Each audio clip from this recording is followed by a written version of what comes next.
North Africa, February 1, 1943. A flying fortress limps across the coast toward its base at Biskra, in Algeria, and by every rule of engineering, that airplane should already be lying in pieces across the desert behind it. It had come off a raid over Tunisia when two German fighters bored in from the front in a head-on attack.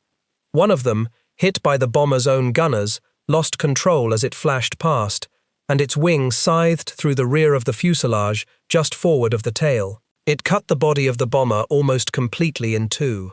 The left horizontal stabilizer and one elevator were ripped away. What held the tail onto the rest of the machine was a ragged collar of torn aluminum skin and a handful of control cables. The airplane was, in the most literal sense, broken in half and still in the sky. The pilot, Lieutenant Kendrick Bragg, kept it level. He flew it the long way home over hostile ground, holding a broken airplane together with nothing but a delicate touch on the controls, and he brought every man aboard back alive. On the ground at Biskra, the tail finally settled and the fuselage sagged where it had been sliced, and only after the last crewman had climbed clear did the structure give way completely. The airplane had held together just long enough to save the men inside it, and not 1 second longer. By the accounting of the German pilot who did that, this was a kill. He had put an enemy heavy bomber out of the war, and in almost any other air force in the world in 1943, he would have been right. A machine cut nearly in two does not come back. He was wrong. A ground unit called the 50th Air Service Squadron went to work on the wreck. They found a second fortress, itself written off, sitting in a salvage yard. They cut the entire tail section from that dead airplane and grafted it onto the survivor, keeping the original fin and keeping the original identity of the ship. In about 6 weeks, an airplane that had flown home in 2 pieces was flying combat again. It had been subtracted from the war by an enemy fighter and quietly added back by a repair crew whose names never appeared in a single newspaper. That gap, between what the enemy could destroy and what stayed destroyed, is the whole story. Every heavy bomber in the American force belonged, on the ground, to one man. He was called the crew chief. He was a master mechanic, permanently assigned to a single airplane, and very often his name was painted on its nose beside the pilot's. When a mission was called, the crew chief was the man who had to look the pilot in the eye and say 3 words that carried other men's lives inside them. Ready for combat. He had to mean it. And in the fall and winter of 1943, the men who said those words were about to become the reason an entire theory of air warfare quietly fell apart. Move forward 8 months to the autumn of 1943 and look at the numbers as the German High Command was looking at them. On paper, Germany was winning the battle over its own skies. In August and again in October, the American 8th Air Force sent deep formations into Germany against the ball-bearing plants at Schweinfurt and the aircraft works at Regensburg. German fighters and anti-aircraft fire tore into those formations and inflicted losses that, by any historical standard, should have ended the campaign. On the second Schweinfurt raid alone, 60 bombers were lost in a single day, and dozens more came home too damaged to be worth the wrecking bar. The arithmetic was brutal and it seemed final. If you shoot down the bombers faster than the enemy can conceivably replace the men and the machines, the enemy must stop coming. The enemy did not stop coming. Within months, the American formations were not smaller, they were larger. They flew deeper, more often, and eventually with long-range fighters escorting them the whole way. The force that the arithmetic of attrition said should have collapsed instead grew heavier and more relentless with every passing month, until it was flying over Berlin in daylight almost at will. So the question is the same shape as the desert wreck at Biskra, only now it is the size of a strategic air war. How does a force absorb losses that should destroy it and come back stronger? And the tempting answers, the obvious ones, are all either wrong or badly incomplete. The first easy answer is that American factories simply built more. That is true, and it is not enough. Yes, more than 12,700 flying fortresses were built over the course of the war, a staggering figure. But a brand new airplane shipped across an ocean is not the same thing as a fighting airplane on a hardstand in England, fueled, armed, tested and trusted. Raw production explains how the pipeline filled. It does not explain why the airplanes already in England kept flying after being shot to ruin. It does not explain the machine at Biskra. The second easy answer is that the crews were simply braver or luckier. They were extraordinarily brave. They were not lucky. The odds facing an American bomber crewman in that period were among the worst that any group of men faced anywhere in the war. Luck does not build a growing air force. Something else did. The third easy answer is that the Flying Fortress was just a tougher airplane than anything the enemy had. And here we get closer to the truth, because the airplane truly was tough, and its toughness is worth taking seriously before we take it apart. But toughness alone is a trap.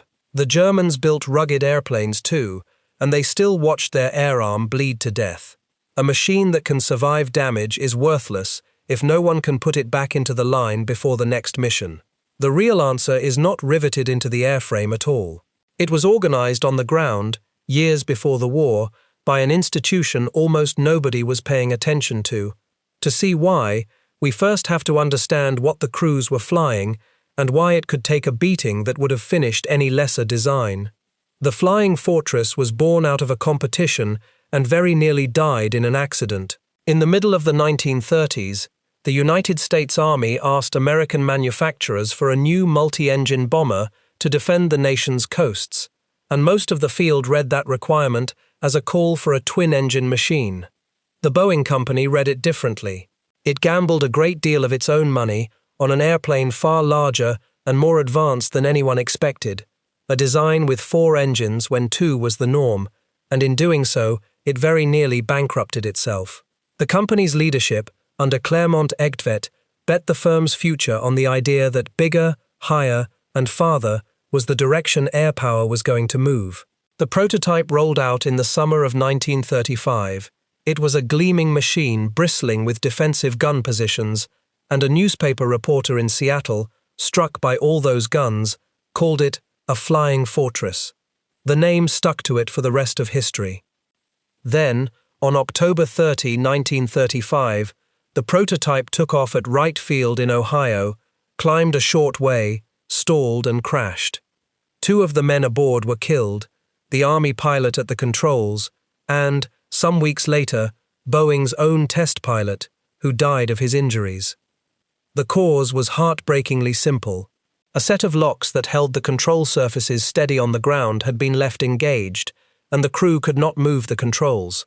The airplane was, for that moment, unflyable, and nothing about its advanced design could save it. Boeing lost that immediate production contract, which went instead to a smaller twin-engine machine. The company might well have been finished, but the Army had seen enough promise in the big bomber to order a small batch for service testing, and that decision kept the design alive long enough to mature into the airplane that would go to war. And out of the accident came something more important than any single order. Investigators concluded that the airplane had not failed. The airplane was simply too much machine to be left to one man's memory. Out of that conclusion came the written checklist, the disciplined, step-by-step confirmation of every critical action before flight. It is one of the quiet foundations of all modern aviation, and it was born from the near death of the Fortress. Already, at the very start, the lesson was the same one this whole story keeps repeating. The machine was only as good as the human system built around it. The airplane that finally went to war was built to take punishment. It had 4 engines, radial Wright cyclones, fed by turbo superchargers that let it operate high above much of the defense, where the thin air and the killing cold were their own kind of armor. It could fly on 3 engines, on 2, and in desperate cases on 1. Its structure was all metal, with the load spread across the whole skin and multiple spars in the wing, so that a hole punched in one place did not necessarily collapse the whole. Its fuel tanks were self-sealing, lined with a layer of natural rubber that swelled shut around a bullet hole and choked off the leak before the airplane became a torch. It carried additional self-sealing cells, known to the crews as the long-range tanks, that stretched its reach deep into Germany. Its electrical and control systems were doubled up, so that losing one path did not always mean losing the function. None of this made it invulnerable. It made it forgiving. It gave a wounded airplane and a determined crew a fighting chance to get home, where the second half of the miracle could begin. But everything that made the fortress formidable also made it a maintenance monster, and that is a side of the airplane the legend usually skips. Each of its 4 engines was a 9-cylinder radial, and with 2 spark plugs to a cylinder, a single bomber carried 72 of them, any one of which could foul or crack and cost an engine at altitude. The later models bristled with as many as 13 heavy machine guns, in the nose, the waist, the tail, and in powered turrets above and below the fuselage, and every one of those guns and turrets had to be stripped, cleaned, and checked. There were the turbo superchargers, the oxygen systems the crews needed to breathe in the thin air, the hydraulics, the electrics, the bomb release gear, and thousands of feet of control cable and wiring. All of it lived in salt air and damp cold. All of it was shaken by hours of engine vibration, and all of it was regularly perforated by enemy fire. A machine this complex demanded an ocean of labor just to keep it airworthy on a quiet day, before a single bullet had ever touched it. The airplane's genius and the airplane's appetite for maintenance were the same thing, seen from 2 directions. If the forgotten machinery behind the history is the kind of thing you find worth your time, consider subscribing and leaving a like. It genuinely helps this sort of careful, detailed history reach more of the people who care about getting it right. Now hold that forgiving airplane in your mind and look at what it was asked to survive, because the punishment was real and it was constant. A bomber crew's job was to fly straight and level through the most concentrated anti-aircraft defenses on Earth, at altitudes where the outside air fell far below freezing, cold enough that an exposed hand could suffer frostbite in moments and a machine gun could jam solid. Then they fought off fighter attacks the whole way in and the whole way out. Anti-aircraft shells burst in black clouds that riddled wings and fuselages with jagged steel. Cannon fire from fighters walked across the airplanes in lines of holes. Engines were shot out. Controls were shredded. Whole crew stations were wrecked. And still the airplanes came back. They came back with entire engines torn from their mountings, with wings holed clean through, with noses shattered, and tails in ribbons, and hydraulic fluid running out of them. The photographs that survive from that period are almost hard to believe. Airplanes that look like scrap, taxiing under their own power. Against that punishment stood a set of odds that are difficult to sit with even now. Over the course of the war, the 8th Air Force lost more than 26,000 men killed, with tens of thousands more wounded, and some 28,000 taken prisoner. Taken together, a majority of the men who flew its early campaigns could expect to be killed, hurt, or captured. In the earliest period, a man assigned to fly a full tour of 25 missions had, statistically, only about 1 chance in 3 of finishing it alive and free. In the group that would earn the grim nickname the Bloody Hundredth, of the men who flew in the spring of 1943, only around 14 in every 100 reached the end of a tour. And here is a detail that matters enormously, because it quietly points at the answer. Those odds did not stay fixed. They improved, and they improved dramatically as the war went on. By 1944, a crewman's chance of completing his tour had climbed from roughly 1 in 3 to something closer to 2 in 3, and by 1945, it was better than 4 in 5. Part of that came from long-range escort fighters finally able to protect the bombers all the way to the target. But part of it came from the maturing of the entire machine behind the crews, the replacement pipeline and the repair system reaching full stride, so that the force grew steadier, better supplied, and better sustained the longer it fought. Luck does not improve on a schedule like that. A system does. The very length of a tour tells the same story. Early in the campaign, a full tour was set at 25 missions, a target so few men reached that finishing it made a crew briefly famous and earned them a ticket home.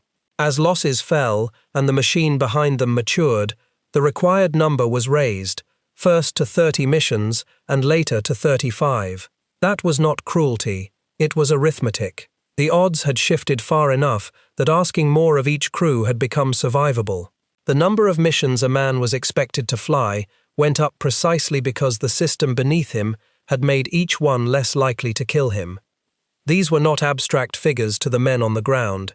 Every airplane that failed to come home carried a crew that the mechanics had met, joked with, fueled, and waved off at dawn. And here is the pivot that the easy answers miss. The toughness of the airplane and the courage of the crews were necessary, but they were spent currency. Every mission burned them down. A wounded airplane that lands is not a victory by itself, it is a problem. It is a broken machine sitting on a muddy field in England with a dead engine and 100 holes, and unless something turns it back into a fighting airplane by the next dawn, that toughness bought nothing but a slower removal from the war. The Germans understood the first half of this equation perfectly. They knew how to damage airplanes. What they never solved, and what the Americans had quietly solved years earlier, was the second half. Somebody had to make the damage stop mattering. That somebody was not in the airplane. He was waiting on the ground, and the reason he was ready had been decided long before the shooting started. To find the origin of the American advantage, you have to go back into the 1930s, into an institution that had almost no prestige and almost no money, and watch it make a series of unglamorous decisions that nobody at the time would have called war-winning. The American air arm between the wars was small and poor, but inside it, a particular idea took hold and was pursued with real seriousness. The idea was that an air force is not a collection of heroic individual airplanes. It is an industrial system, and the decisive question is not how magnificent a single machine can be, but how quickly the whole fleet can be kept flying, repaired, and returned to the line, day after day after day. That idea sounds obvious now. It was not obvious then, and other nations did not build their air arms around it. It led the Americans to obsess over things that win no medals and inspire no poems. Maintainability, standardization, interchangeable parts, trained manpower in enormous quantity, the unromantic conviction that the war would be won on the ground crew's schedule as much as on the pilot's. The people who believed this were not planning the raid on Schweinfurt. They were building, in advance, the machine that would make Schweinfurt survivable. And they built it out of three things. None of those three things came from nowhere. They came from something already deep in the country that built them, a civilian genius for mass production that no other nation could match. This was the land of the assembly line and the interchangeable part, of vast automobile plants and countless small machine shops, a place where an ordinary young man was as likely as not to have grown up around engines, taking apart a car in a barn or a tractor in a field. When such a country goes to war, it does not just build weapons. It brings its whole way of thinking about machines with it, the habit of standardizing everything, of breaking every job into repeatable steps, of assuming that any part can be replaced by an identical part pulled from a bin.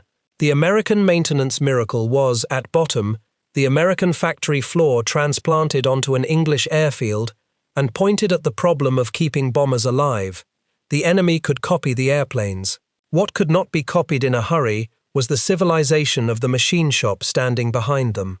Before we take those three things apart, it is worth pausing on the sheer scale of the human effort involved, because it reveals where the real weight of the air war actually sat. By the middle of 1944, the 8th Air Force had grown to more than 200,000 people. Across the whole war, something on the order of 350,000 Americans served in it, and the overwhelming majority of them never flew a combat mission at all. A single heavy bomb group, on its own organization chart in 1943, called for roughly 300 officers and about 1,500 enlisted men to fly and maintain fewer than 50 airplanes. For every man who climbed into a bomber, there were several more on the ground keeping him in the air. The famous photographs are all of aircrew, young men in flying jackets beside painted noses.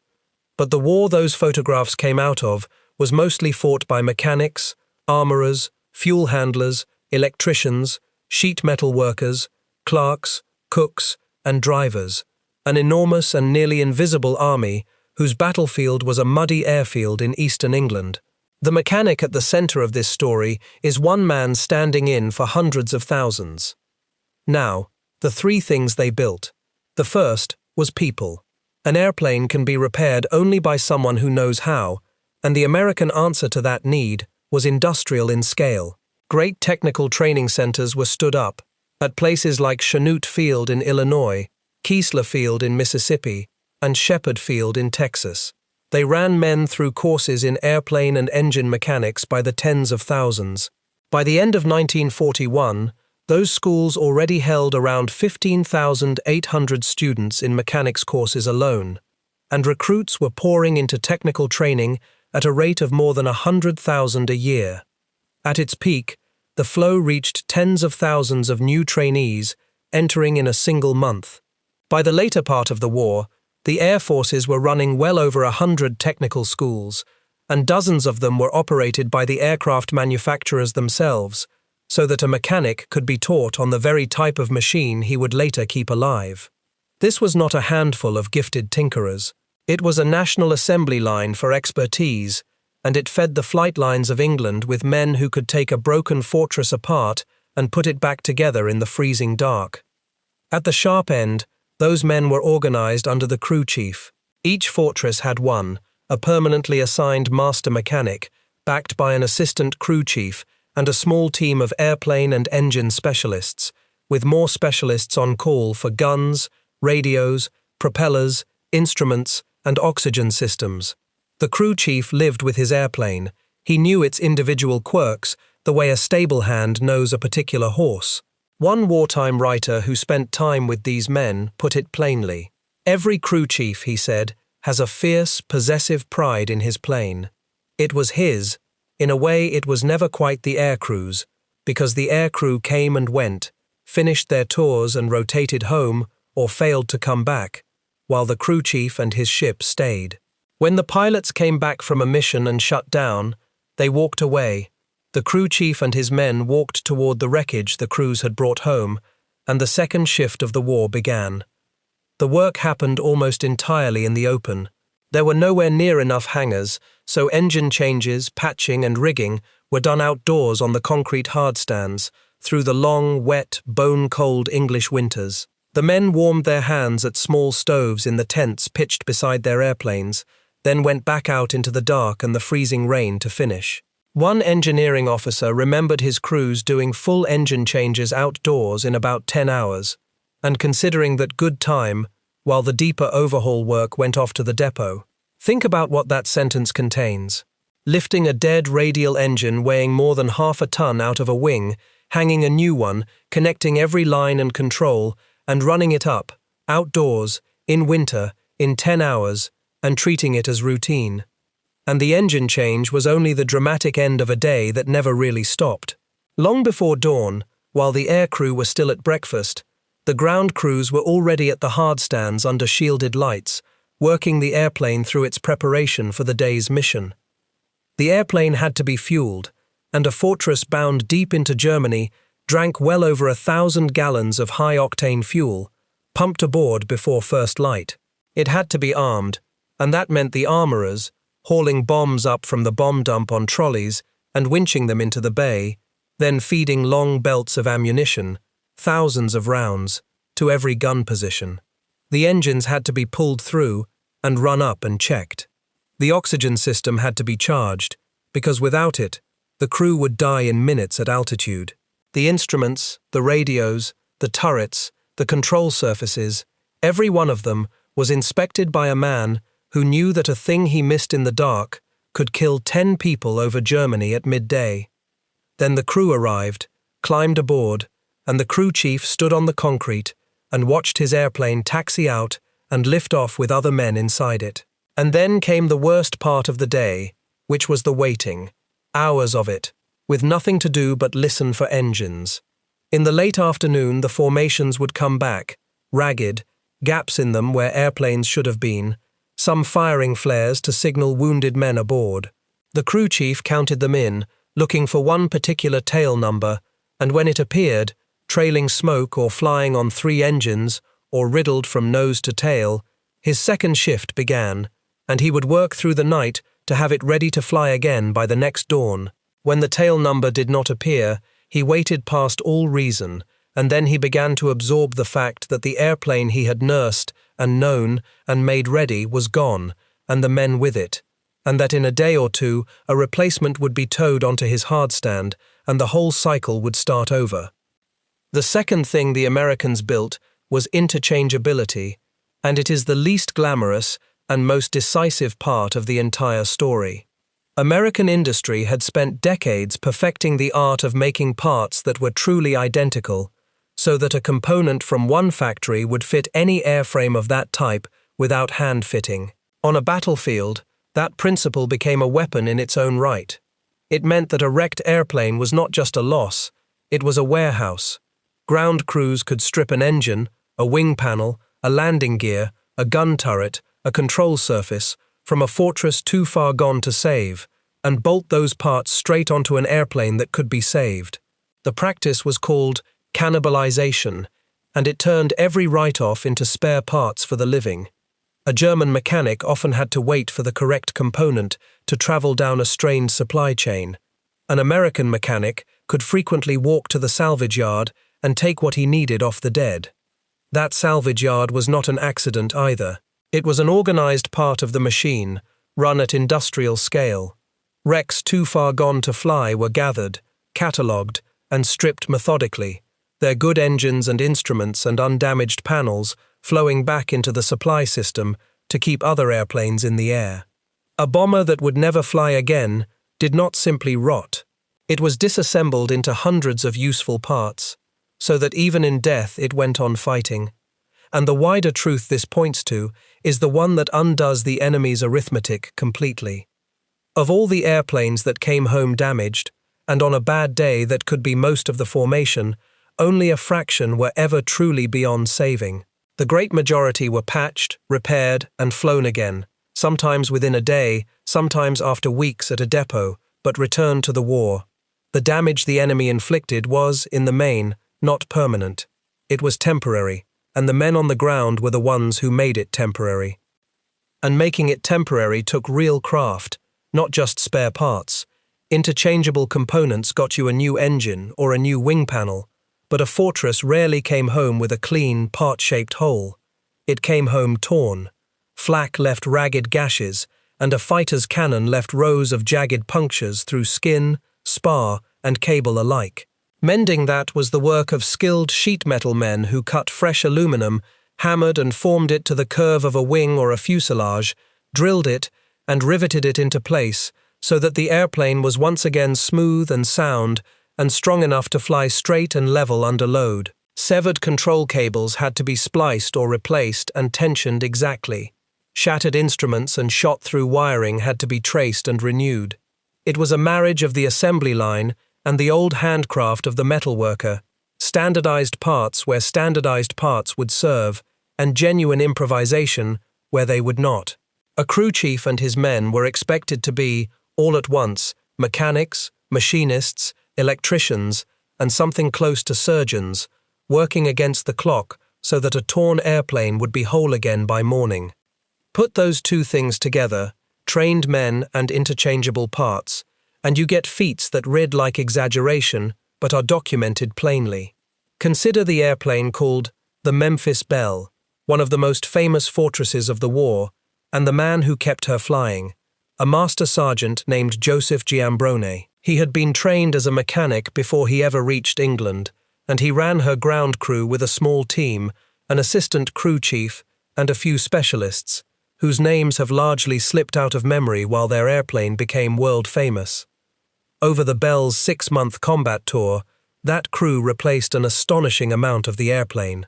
By one careful account, they changed 9 engines, both wings, 2 tail sections, and both main landing gear. The airplane that finished the tour was, in a sense, only partly the airplane that started it, rebuilt piece by piece around a stubborn core.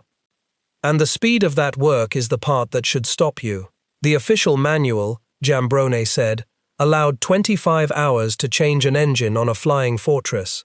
His crew got so practiced, working in the open air on a hardstand, that they once changed an engine in 4 hours. Read that again. A task the book allotted a full day, done in a single morning, in the cold, in the mud, by men who had already been up much of the night. This was the everyday texture of it. A pilot would climb down from a fortress with a shattered engine and ask his crew chief whether the airplane would be ready in the morning. The crew chief and his men would work straight through the freezing English night, and at dawn the airplane would be there, on the line, ready for combat. Those 3 words again. They were not a boast. They were the product of a national machine for making them true. The third thing the Americans built sat above the flight line, and it was the piece that turned individual heroics into an unstoppable industrial rhythm. Maintenance was organized in layers, or echelons. The first and second echelons were the crew chief and his men out on the hardstand, doing the daily work and the running repairs. The third echelon was the station repair shop, the sub-depot, handling jobs beyond the flight line's tools and time. And the fourth echelon, for the deepest and most complex work, was the base air depot, a vast industrial plant set up in England for the single purpose of keeping airplanes alive. Damage flowed up this chain by severity, and repaired airplanes flowed back down it to the squadrons. No single wound was too big for the system as a whole, because the system as a whole was built in tiers, precisely so that nothing would overwhelm it. There were 3 great depots at the core of the effort. The largest sat at Burtonwood, in the northwest of England, between Liverpool and Manchester, a place that ran so hard it earned the nickname the Detroit of the region. From early 1944, it specialized in exactly the machines that mattered most, the flying fortresses and their radial engines. There was a second depot at Wharton, not far away, and a third across the water at Langford Lodge in Northern Ireland. The scale of these places is difficult to take in. Burtonwood alone processed more than 11,500 aircraft and overhauled more than 30,000 aircraft engines in the space of about 2 years, and it grew to hold well over 18,000 personnel. Wharton passed many thousands of aircraft through its shops and overhauled thousands of engines, running around the clock with a workforce of more than 10,000. In the early days, these depots leaned heavily on British civilian labour, and by 1943 there were nearly 5,000 British civilians working at Burtonwood alone, ordinary local men and women turning wrenches beside American sergeants. Where the depots could not bring the airplane to the shop, they sent the shop to the airplane. Mobile repair units travelled out to stricken bombers scattered across the countryside, patching them up on the spot and flying them out, returning to the squadrons many machines that would otherwise have been written off where they sat. Altogether, this depot and service network grew toward 50,000 people, whose entire war was the repair and return of airplanes. To feed all of this, the Americans quite literally rebuilt a corner of England. Dozens of airfields were carved out of the farmland of the eastern counties, each one a small industrial town of runways, hardstands, workshops, fuel stores, bomb dumps and huts, laid down across the fields in a matter of months. The quiet agricultural country between the villages became one of the most concentrated collections of air power on Earth, close enough packed that a man could stand in one place and see the formations of several groups climbing and joining at once in the morning haze. The local people called it, half in wonder and half in exhaustion, a friendly invasion. It was, in truth, the physical footprint of the whole idea that an air war is won on the ground, in fuel and steel and organized labor, before it is ever won in the sky. All of that infrastructure existed for one purpose: to launch airplanes in the morning and to be waiting, with parts and power and expertise, to put them back together when they returned. Feeding fresh airplanes into that system was its own quiet feat of organization. New bombers came off the production lines in America and had to cross an ocean to reach the war, many of them flown over by ferry crews along a cold northern chain of stops through Canada, Greenland, and Iceland. But a brand new airplane straight from the factory was not yet a combat airplane.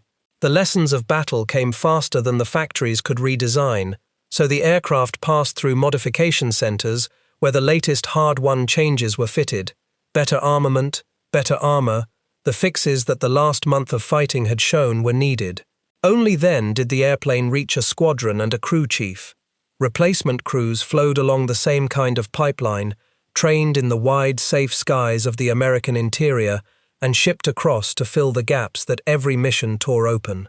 The point is that nothing in this system was left to chance or to heroics alone. From the factory in the United States to the hard stand in England, it was a designed, deliberate flow, engineered to keep airplanes and men arriving as fast as the enemy could remove them. This was the answer to the arithmetic of attrition. An airplane too badly hurt for the hard stand did not vanish from the war. It went up the chain, was rebuilt or stripped for the good of others, and the fleet as a whole never stopped feeding the line. The individual crew chief made an airplane ready for tomorrow. The depot system made the whole force ready for the entire war. And it is at the level of the individual airplane that you can see the system's full power, in the record of a single fortress called the 909, and the line chief who kept her going, a master sergeant named Roland Davis. The 909 reached the 91st Bombardment Group in England in early 1944 and flew her first mission the next day. From there, she flew what is believed to be the record for the American bomber force in Europe, in the neighborhood of 140 combat missions, including 18 raids on Berlin, the most heavily defended target in the world. And here is the number that captures what the ground crew achieved. Depending on how the count is kept, the 909 flew either 126 or 132 consecutive missions without ever once turning back for a mechanical failure. Not one abort in that entire streak.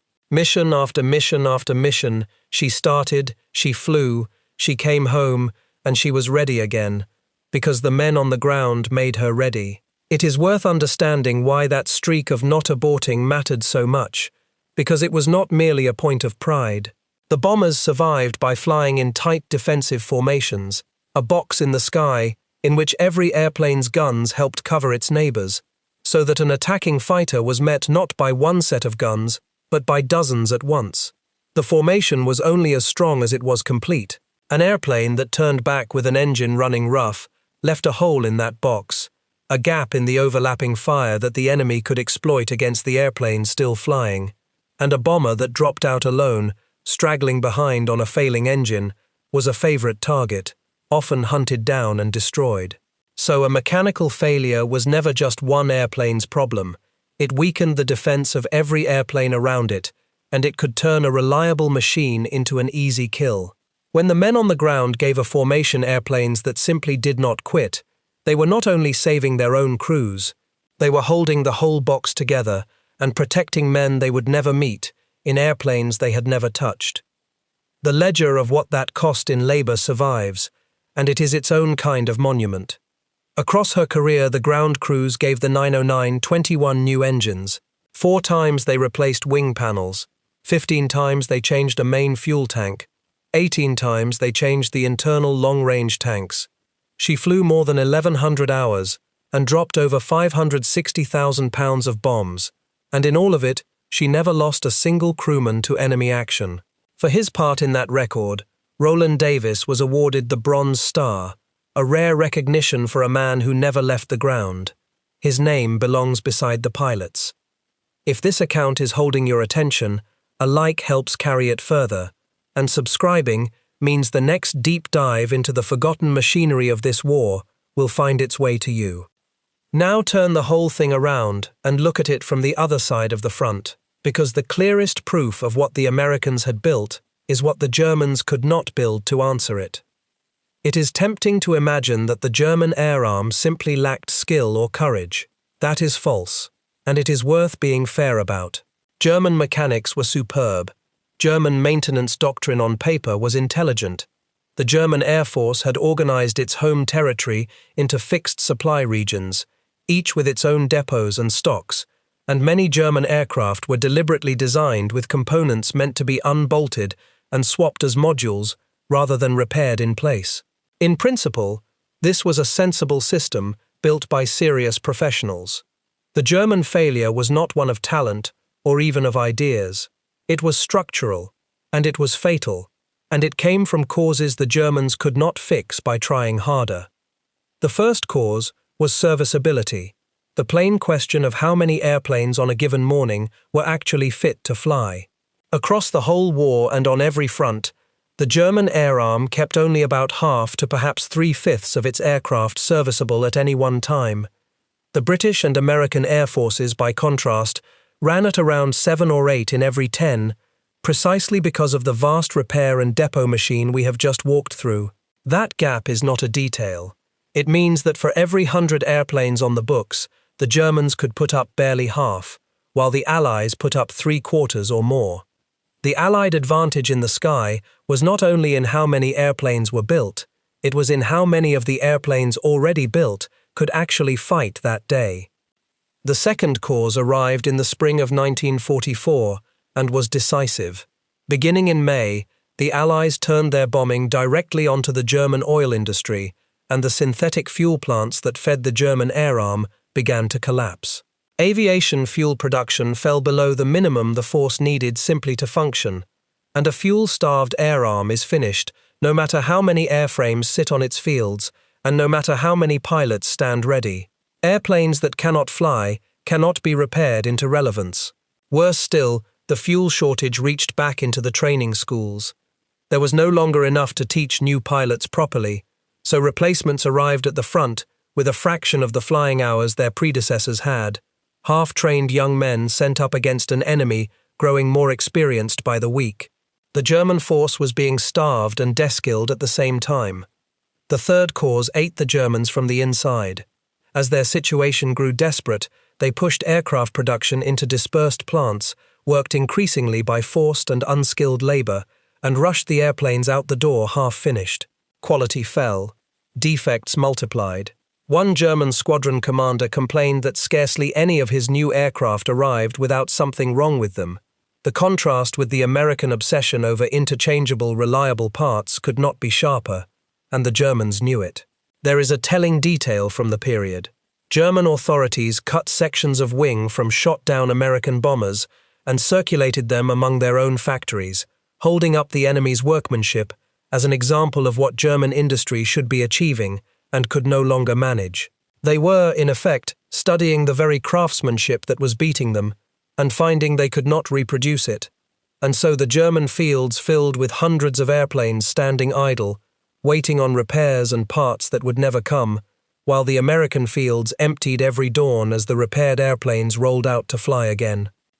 And here is the fact that ought to finish off the idea that this was ever really about who could build the most airplanes. In 1944, under a ferocious production drive, German factories actually turned out more aircraft than in any earlier year of the war. Even under the bombs, even in the chaos, raw output went up. It made almost no difference.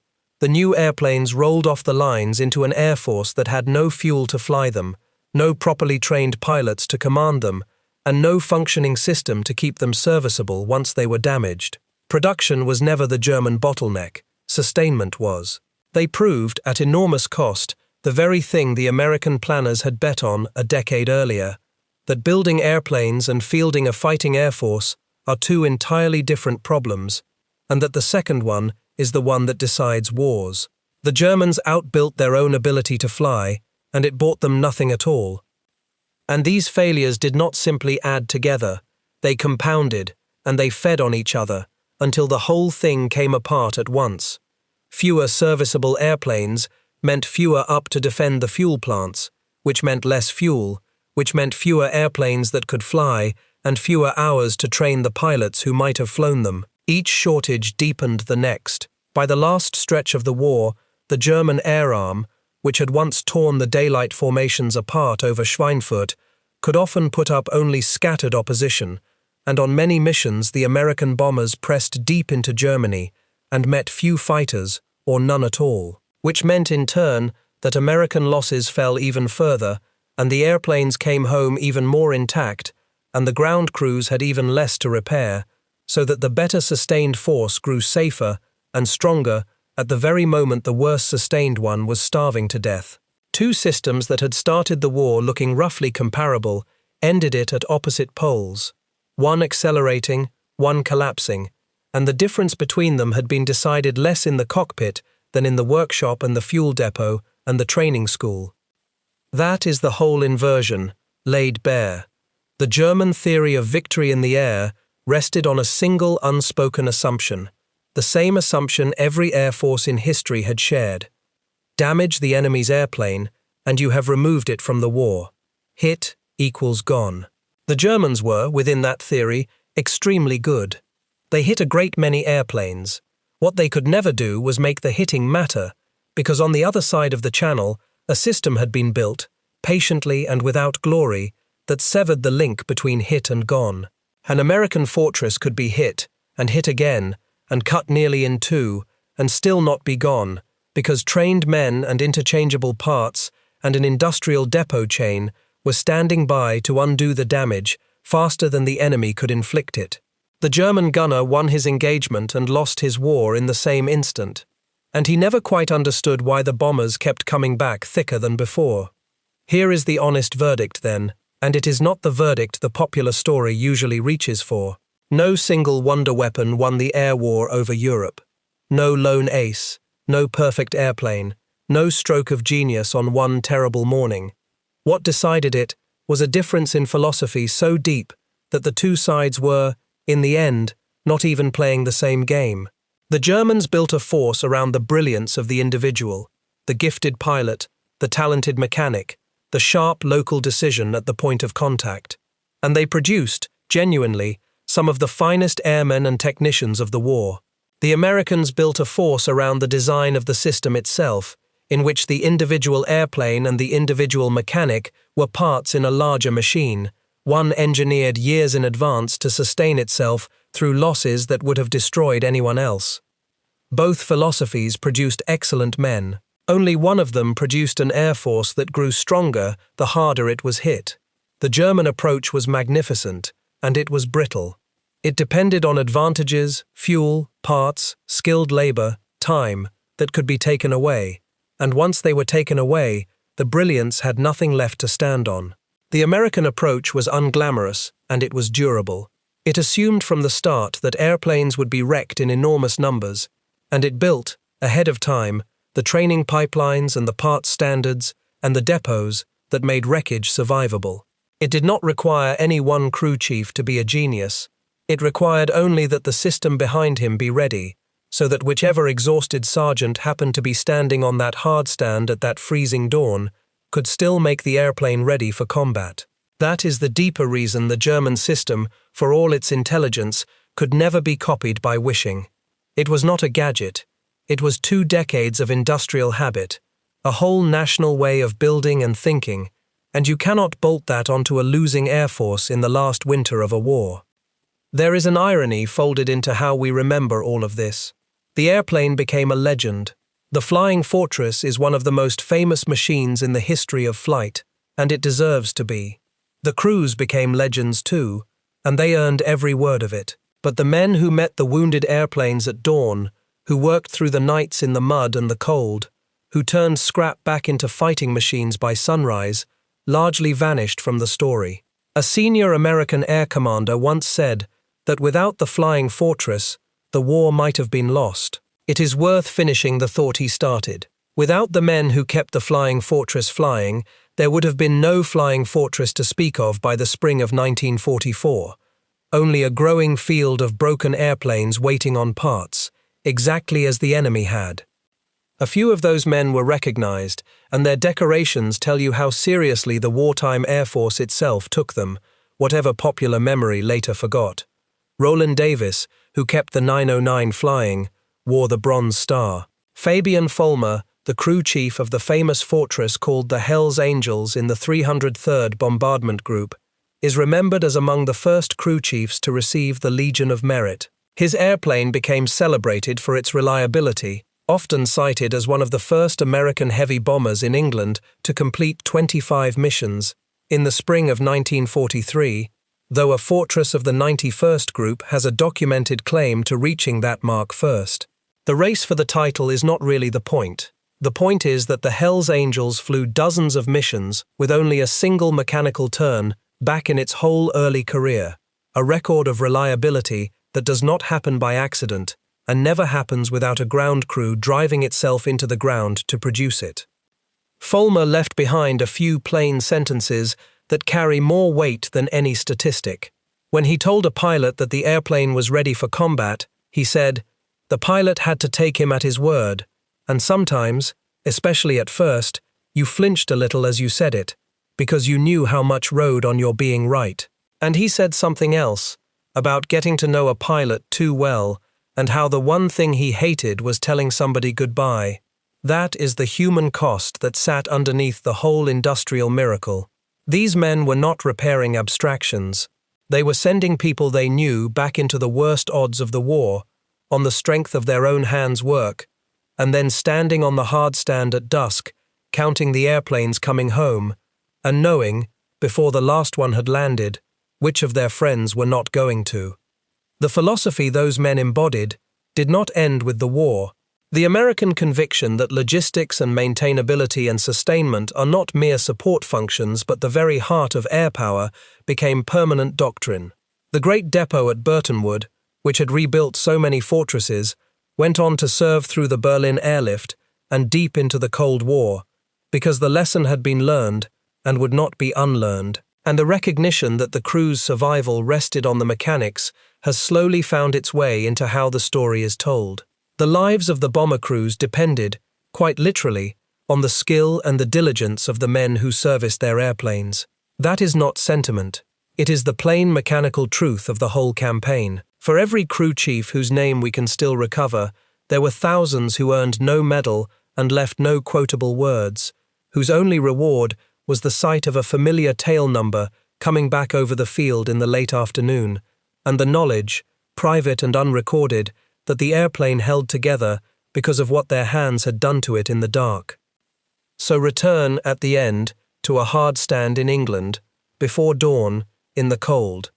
A flying fortress that came home the day before, with an engine shot out and its skin torn open, now stands quiet on the concrete. Around it a crew chief and a few tired men are finishing the last of a night's work. They have hung a new engine in the dark. They have patched the holes. They have tested what they mended by the light of a shielded lamp. When the pilots arrive out of the gloom, the crew chief will say the 3 words he has said 100 times, and will mean them one more time: ready for combat. The men will climb in, the engines will catch, and the airplane the enemy was certain he had killed will roll out to fly again. That was the thing the German gunner never grasped as he watched the formations grow heavier, month after month. He could hit the fortress. He could hit it 100 times. He simply could not make it stay down, because between him and that airplane stood a system and a set of hands that had decided in advance that damage would not be allowed to mean defeat. The bombers did not keep coming because they could not be hurt. They kept coming because, every single dawn, someone on the ground refused to let the hurt be the end of the story. If this story gave you something to carry with you, leave a like and subscribe. It is how accounts like this one, about the people history usually forgets, reach the ones still willing to remember them.